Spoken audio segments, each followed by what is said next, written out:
What if I told you that writing just one blog post per week can bring you more qualified leads than $5,000 in Facebook ads? And that Google just made it easier for service businesses to rank in 2025. I'm about to show you the exact SEO strategy that helped one of our clients, a contractor, get 3 leads in just a month without any ad spend. In this video, you will learn the complete framework for writing, optimizing, and ranking your blog post on Google, and make sure you turn just visitors into new clients.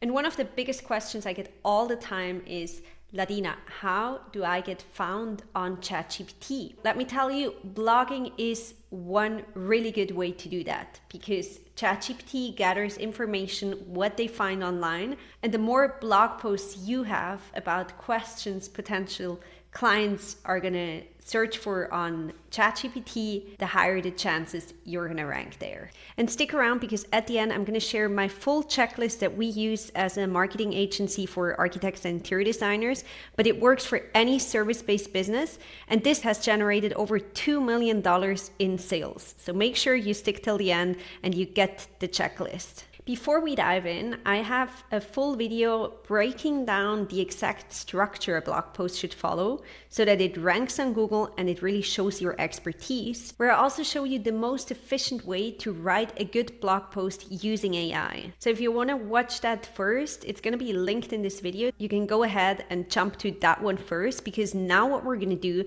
is I'm going to show you my quality control process. Once we've followed that structure, and I'm going to repeat the structure in this video as I break down what we look for, what are things that absolutely need to be in a blog post, and what are things that are an absolute no-go. So let's jump in. So the first thing we did to write this blog post is do some really deep keyword research. We looked at the ideal client of this business, which is a high-end interior design business. So this is the perfect keyword for them. We have a full list on all the keywords that we produce blog posts for this business to make sure it's possible to rank, because it's not that high competition, because oftentimes service businesses are smaller compared to, let's say, if we look at the industry of architecture, interior design, we have blogs like Arc Daily that are huge, so you're not going to be able to compete against Arc Daily, House, and all the big ones. So you'd want to go for more long tail keywords, so more specific keywords. So you don't want to try to rank for interior design if you're an interior designer and write a blog post about what is interior design. For that, you need very high authority. Your website needs a lot of SEO content and a lot of backlinks. Now, if you're a typical standard service-based business, then you want to go more for the long tail keywords, which have a little bit less search volume, but it's high intent search volume.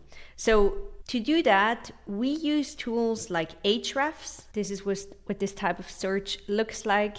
You see here tons of keywords that we could rank for that have a low keyword difficulty and that have a high search volume. So these are all keywords that we already targeted. And the one we're targeting today is elegant home decor. If you don't have an expensive tool like Ahrefs, you can also use Answer the Public, where you can type in interior design, see what comes up, what people ask, and you can answer these specific questions. It takes a while to load. So we can look at this. Obviously, the more specific you are, the better the results. Interior design is a very broad term. So here you see, are interior design services taxable in New York? If your business is in New York, this is something that's interesting for you. You could answer this question, and if people look for it, you will appear. Then, can interior design be a hobby? These are all questions that are more targeting other interior designers. Let's look at what interior design is trending. That is something you could answer that your potential clients might be asking. Or if we scroll down, then there's a lot more here. So what Answer the Public does is it Googles the term on Google and finds out all the questions, the most asked questions about that keyword. So do interior designers make a lot of money? This question would target more other interior designers. So that's probably not one that you would like to rank for if you're looking for clients. Maybe what is the 3-5-7 rule in decorating? Maybe that's something your ideal clients would be looking for, but probably it's also one that's more targeted to other interior designers. So we would have to be a bit more specific, interior design services or interior design trends, and then look for what people ask there. But we are targeting the keyword elegant home decor. Now, every blog post has two main goals. The first one is for you to rank on Google and be found by a potential client. So that means if I were looking for an interior designer, or again, that works for any type of service business or any type of business. If I were looking for an interior designer, maybe the first thing I would do is Google kitchen ideas, kitchen trends 2025. So then if I find your blog post there on the first page on Google, I will probably click on it, read through it. So that is the first goal, that people find you through your blog post. And then if I like the content, that's the second goal, for them to read it. If I like the content and you build trust with me through your expertise, then I'm gonna go dig deeper onto your website. What are the services you offer? Where are you based? Who are you? What are the projects you've done? So the goal of the blog post is for people to find you online. That is where the right keyword comes in, and then to build trust through your expertise and have them read the blog post. Now, to make sure people open your blog post, you need the right keyword so that it appears in Google, but you also need a really good title, one that hooks and that shows me that I'm gonna find what I'm looking for. People want to be either inspired or educated. So things that work really well are tips, tricks, trends, secrets, include the word new or best or biggest, transformation. These are all words that you want to have in the title. One thing that we always do is with our clients, we have a form that's called Magnetic Offer, where we go really deep into who their ideal client is, what their ideal client struggles with, and what their dream outcome is. And we also answer questions about the business, what sets them apart from the competition, what makes them unique. If you have a document that really describes your ideal client and who you are, I recommend always uploading that document to your AI, whether you're using ChatGPT or Claude, as a baseline. And then I give the chatbot my keyword and I ask him to look for the best performing titles for that keyword. It's best if you use AI research, but it already helps a lot just to brainstorm with AI. And then ask him for a list of 20 titles for that keyword that are gonna perform really well. And then between those 20, you pick the one that you like the most, that you think resonates most with your brand. So here we have Mastering the Art of Elegant Decor, Expert Tips and Tricks. Really good title. Okay, we always want to include images that go with the topic. You're gonna have on your blog post usually one main image. When you upload it to your website, to the back end of your website, make sure the image has an alt text. So if you click on an image, you're gonna be able to add an alt text. And in your alt text, you wanna include your keyword and ideally the name of your business, because then Google has more information about your business. And whoever Googles the name of your business, Google sees they have a lot of content, so they are a high authority. That's a little trick you can play with SEO. So I'm gonna read through this. I'm gonna look at the tone of voice. We don't want a very AI tone of voice. So what we do is we do some brainstorming ourselves about the topic with the input from our clients regarding that topic. And then we write that together with AI, but there's still a lot of manual work done there because we don't want an AI-ish tone of voice. Nobody's gonna read that nowadays. There's so much AI content out there that what people are looking for are really these human written blog posts, your perspective in first person. And not only that, but also Google's algorithm has changed a lot in 2025. If Google notices that your blog post is only written by AI, it's not going to rank. So now I'm going to read the first paragraph of the article. I'm going to check the tone of voice. And one important thing is that in that first paragraph, you want to include the main keyword. So let's look at that. When I'm fresh in a project, homeowners tell me their mood improves significantly when their living space feels organized, beautiful, clean, and uncluttered. Still, many also say they struggle to achieve that elusive designer look they see in magazines. Honestly, it's hard to accomplish when you don't do this pretty much every day. After transforming hundreds of Austin homes in my 20 years at the business, I've built plenty of luxuriously livable spaces, and I've learned a few tricks along the way, including that spending a small fortune or following rigid design rules are rarely the best ways to go about it, even if your Pinterest board tells you otherwise. In this post, I'll impart some of the wisdom I've gained through trial and error over the years, and I'll explore how to design an interior design that has plenty of depth, warmth, and personality. We're lacking the main keyword. Let's see where we can add that. So I've added it here. One more thing, looking at the first paragraph, that's the most important one. There are 4 key things we need to remember. First one, that's the paragraph most people are going to read. So even though you would write your blog post with AI, make sure the first paragraph is human written and really hooky. Add some storytelling. You can even go deeper than what we did here. Make sure you hook people in and make it interesting to read. The second thing is you want to add authority. People want to understand who you are and why they should listen to you. That's why we included these 2 sentences. Who are you? Oh, you're an Austin interior designer with 20 years of experience. Great. The third thing we want to do is have an internal link.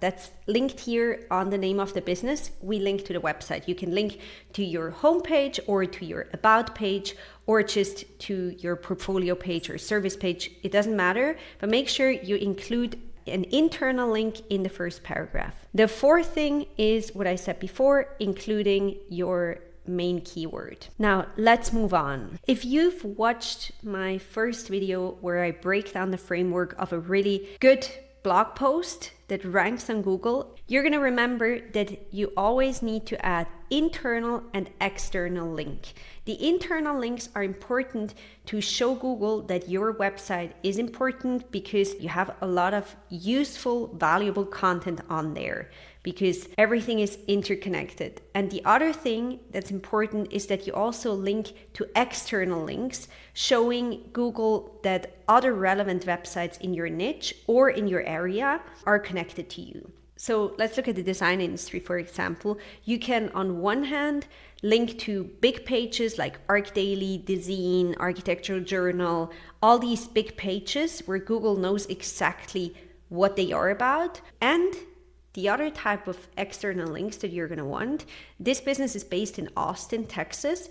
You want to link to small local pages that are ideally in your industry or just in your location. So if she's a designer in Austin, you can rank to contractors in Austin, but you can also rank to a local restaurant or to a specific shop that's based in your area. So let's look at this paragraph. One next thing, what's important for blog posts is that we have a clear title structure. If you go to the back end of your website, you're going to see that you can choose, even here on Google Docs, we have the title, the heading 1, heading 2, heading 3, heading 4, and the text. This is important to follow so that Google understands the structure of your text, right? So we had, this is going to be the H1, then all titles are going to be H2, and then the subtitles are going to be H3, and then we have a text. Usually in blog posts, we don't really have H4, H5, H6. These are the 3 main ones that you should use. Okay, I want to make sure that we link to projects that are relevant for each topic. lighting accounts for so much of a room's perceived elegance. For instance, we shifted our lighting strategy with our project and managed to create depth, dimension, and warmth in all the right places. This is really good because we link to an internal link to a project, which when we talk about expertise, already shows that we've built some projects, and if you're intrigued about working with me, then you're gonna check out that link, look at the project and analyze that. The temperature makes a difference. I'd recommend choosing bulbs in the 2700 to 3000 K range for that golden welcoming glow. It's always good to play with actionable tips and then add some storytelling in between of how you applied that to a specific project. Now, this is an external link to the Lighting Research Center, which builds trust because it shows that you know what you're talking about. You did your research. I do have an AI tip there when you write a blog post. I'm sure when you're writing the blog post, there's already a few external links you have in mind, and you also don't have to overdo it. I always say, as a rule of thumb, 3 internal links and 3 external links are the minimum. For the internal links, 1 in the first paragraph, 1 in the last paragraph, and 1 somewhere in the middle. And for the external links, I would just spread them throughout the text. You can do more, but don't overdo it, because it's like using hashtags on Instagram within your text. It makes it less nice and easy to read. Also, it's good to write it punchy, short. Of course, you have your own writing style, but people don't really want to see long paragraphs. Again, this is a nice way of combining some information about a project to build trust, to show you that I know what I'm speaking about as a designer, but also give some actionable tips or education. Good, then we have the next title here. We add images throughout the blog post because it makes it just nicer to read it. Here we go deeper into the information. We have another backlink here with some research. People love to see numbers to prove that you're not just inventing things, but that you're including actual studies or research. Also, one thing that's really important when we talk about tone of voice and the way you write, make sure you don't overdo the industry-specific jargon. You're speaking to your ideal client. They are not experts in your industry and in your niche. So if it makes it easier for you, think about a good friend of yours who'd be reading this article, or even a potential client. Think about all the questions they ask you at the beginning of working with you, because once they start working with you, they get used to your jargon. But at the beginning, they have a lot of questions of jargon words they don't understand. Make sure you don't use those. And also, when you're done with your blog post, you can feed it to AI, ChatGPT, Claude, whatever you're using, and ask him to analyze it in terms of congruency, tone of voice, educational depth, and if it's understandable for someone who's not in your industry. This is also a really good way of bringing in your expertise while also showing authority. So here we have, our brains find odd number groupings more visually appealing and memorable. In our portfolio of luxury homes, you will notice we consistently group objects in 3s or 5s. So now you're intrigued, you go look at her portfolio. This also reminds me of another way of talking about your projects. If you're a service-based business, it's really good to talk about before and afters. People love to see transformations. And it's a good way to naturally show how you helped that project evolve and take your clients to their dream outcome. As you see here, we have a typo that shows that this is not all AI written. So I'm going to scroll through this now. I don't want to bore you. This is a bit more of the same, but let's talk about the length of a blog post. When you do keyword research with Ahrefs, for example, you can find out the length of the best performing pieces of content, blog posts. What you want to do is you want to write a better and longer blog post than one that's ranking well, because you're going to outperform that one. but it's important that you don't just add AI fluff to it, but that everything that you write has a purpose. Even though you're adding a story that's not educational, but it's a story that proves a point. Make sure you don't add just AI fluff just to make the blog post longer. Now, if you don't have these expensive tools, as a rule of thumb, an article should be always 1,000 words. 2,000 to 3,000 is better. 2,500, 3,000 is already a really long one. Now, as you see here, we have some external links to providers. As you saw before, we had some to an institute or a research center. It's good to have a mix within our industry to show Google that you have authority and that you're connected to these types of pages or of businesses. Another image, I will place one every few paragraphs just to make it nicer to read. Now, let's talk about turning readers into clients. There are a few key points that you need to consider. We need a call to action placement strategy. For sure, we're gonna have a call to action at the end. That's a link that says, contact us now to start your journey. You can also add a call to action somewhere in the middle if it makes sense with what you're talking about. This is something that we do. If you're currently thinking about this specific thing, book a call here. I would not necessarily place it already at the beginning, because at the beginning, I'm here for the blog post, for the content of the blog post. I do want some authority. I want to know who you are, but we're not yet at the point where I want to be sold on a consultation call. If you have a lead magnet, that's some kind of downloadable guide that you give away for free in exchange for their information. If you want to know more about the purpose of a lead magnet, what it is, and how to create one effectively, I do have another YouTube video on that. But back to my point, if you do have a lead magnet, feel free to link that somewhere in between your blog, because that's always a way to build trust and to warm up your lead. Then, as I mentioned before, you need to add some, let's say, trust signals, so they know they can trust you, so they know you have expertise. You can do that through showing what research you do, showing the projects you've worked on, or just showing your expertise in a way that AI wouldn't know. The last thing you want to do is add social proof within your blog post. Add a testimonial here and there.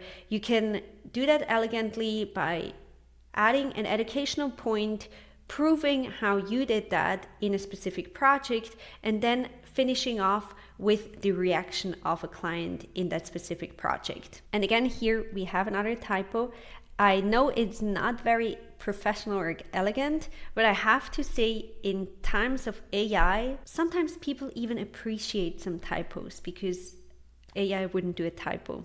So that was it for this blog post. And now I'm going to share with you my final checklist that I go through before publishing a blog post on any of our clients' websites. This is our full SEO content editing checklist. I'm gonna scroll through it.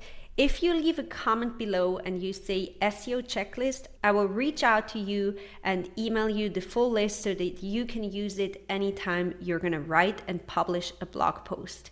That's it. Again, if you haven't watched the other video about the full blog post framework and how to write a good blog post that ranks on Google and converts your readers into new clients, then watch the next video. Make sure you hit the subscribe button to not miss any other marketing hacks for service businesses. And let me know if this video was helpful.